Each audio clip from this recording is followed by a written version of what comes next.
I'm Chris Berman. Let's get straight to the action. In our first game this week, we had the Chargers stroll away with a 14-point win.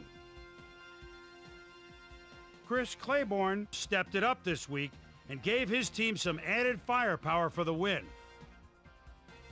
Mark Bolger threw for 250-plus yards and helped his Rams beat the Saints.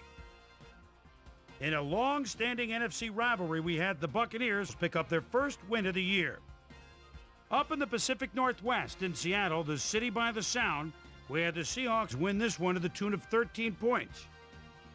Over at the Cleveland Browns Stadium, we had the Browns get edged out by 2 points.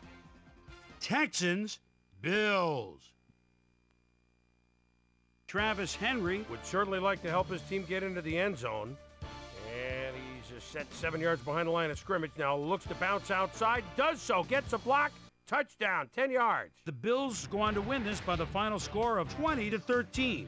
We had a big injury in this one, and Trey has the lowdown for us. Trey? All right, Chris, thanks. In front of you, we've got the AFC Infirmary Report. And as you can see, they were hit hard this week. Najee Davenport might be the biggest loss on this list.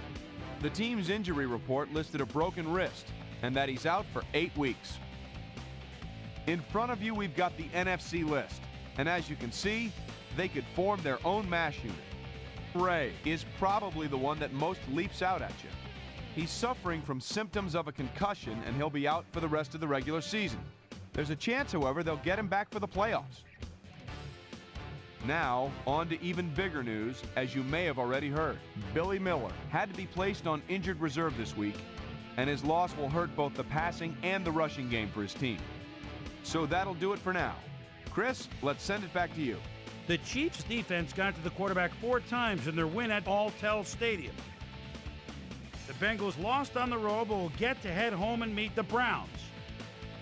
Kevin Barlow played well despite the loss and showed us why he's ranked up at the top of the league. Jake the Snake Plummer threw 3 strikes to the end zone and helped his Broncos beat the Titans.